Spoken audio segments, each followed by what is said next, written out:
Good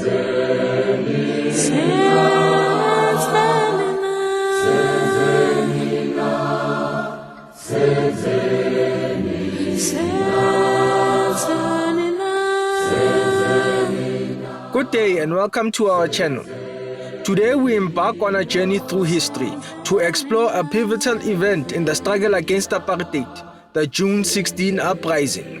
Join us as we delve into the significance of this uprising, its impact on the anti-apartheid movement, and the brave individuals that played a role in shaping history. The first white policeman threw a tear gas. Maybe we thought they would talk to us through a loudspeaker or something like that. All of a sudden, the same policeman who threw the tear gas canister opened fire on the students.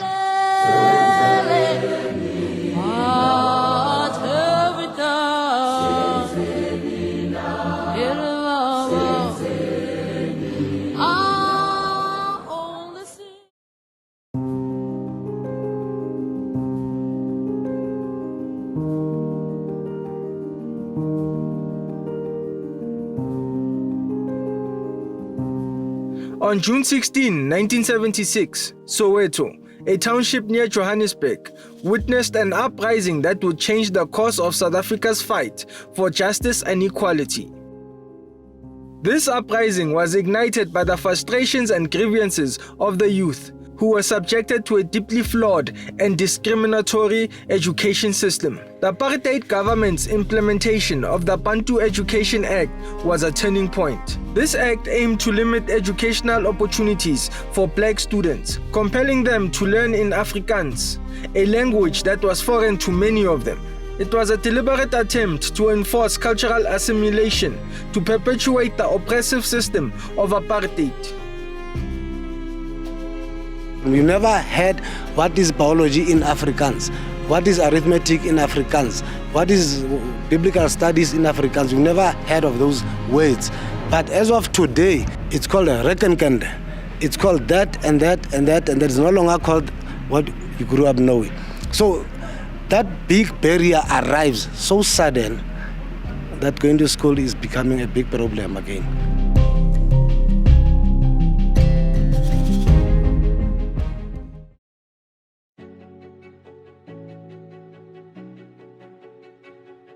The youth of Soweto were the first to organize themselves and take to the streets to protest against this unjust education system. On June 16, 1976, thousands of students peacefully marched, demanding quality education in their own language. However, they were met with violence from the authorities. When they arrived there, the police in charge, who had his stick in his armpit, he pulled out his stick and said, "But makele klek is so. The man said 3 minutes in fact the is off." Which means that I'm giving you 3 minutes. What are you doing here, little ones? I'm giving you 3 minutes, must disperse from here. So they start to sing the song which was banned, was Sigelela Africa. One of the most iconic moments was the march led by student activist Mzansi Mashinini. As the students made their way through the street, the police responded with brutality, using tear gas, rubber bullets, and even live ammunition. When they threw the tear gas to us, the wind blew to their side. Whilst the wind was blowing to the side of the police, so the police had to run away from the position where they were to try and attack us in bullets. The confrontations escalated rapidly, leading to the tragic loss of life and the arrest of many protesters.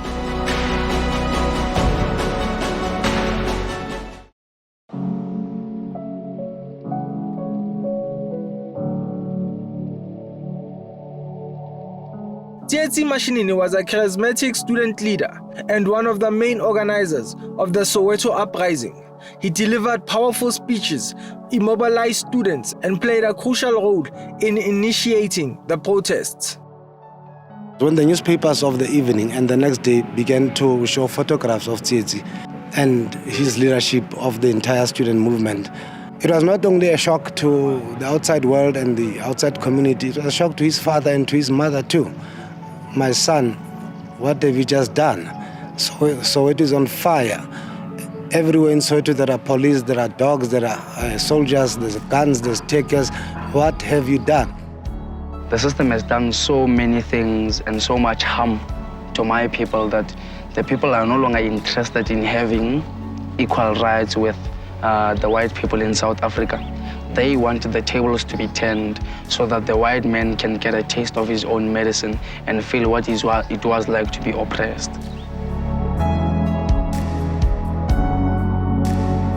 Seth Mazibuko was a student activist and leader who helped organize the protest against the use of Afrikaans as a medium of instruction.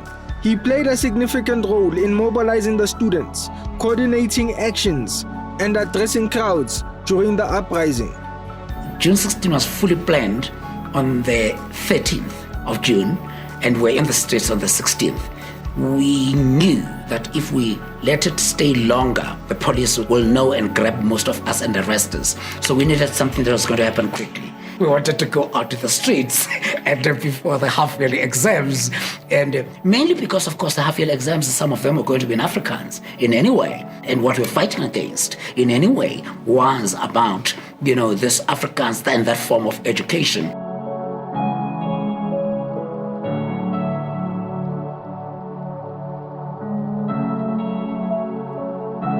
Winnie Madikizela Mandela, the former wife of Nelson Mandela, actively supported the students and their cause. She provided aid and shelter to the activists, stood in solidarity with the movement, and helped publicize the injustice committed by the apartheid regime.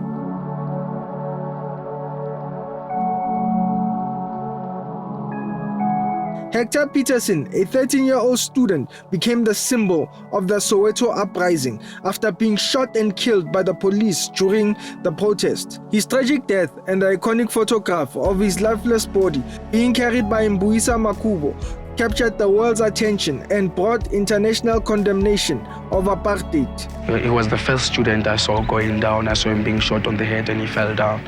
I could not believe it. I saw a boy of about 11 going down under police fire. I could not believe it. He picked up Hector Peterson from the scene of the accident. He didn't know he was dead, although we learned later that he died instantly. He took him to the clinic because he thought he was injured. And after that, he couldn't stay home because the police were looking for him. They were calling him an unsung hero. And I told them that in my culture, he's not a hero. He did what he should do. We blacks, we are our brother's keepers. Dr. Nthato Motlana, a respected physician and an anti-apartheid activist, provided medical assistance to injured protesters during the riots. He played a crucial role in documenting the events and advocating for justice and human rights. Somebody says there is no greater force in this whole world than an idea whose time has arrived. An idea whose time has arrived. And that idea, ladies and gentlemen, is black consciousness, which is going to free the black man from the shackles of white imperialism, white slavery, white oppression. Power!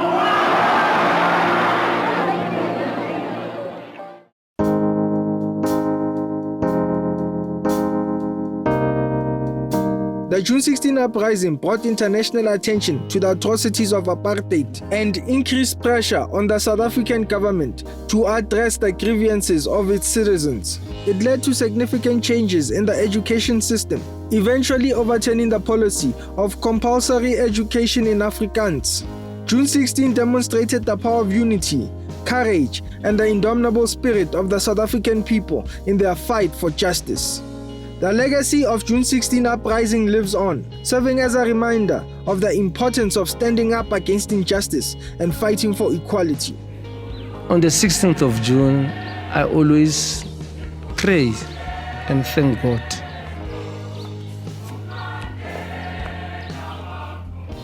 for keeping me alive until today.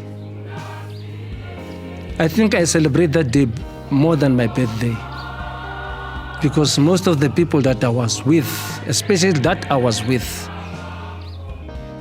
they're dead.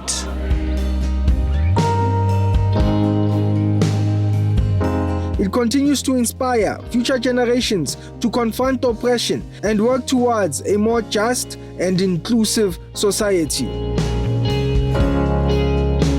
The only thing that makes me feel sad is about the life that the black person is living in South Africa. That's what makes me feel sad.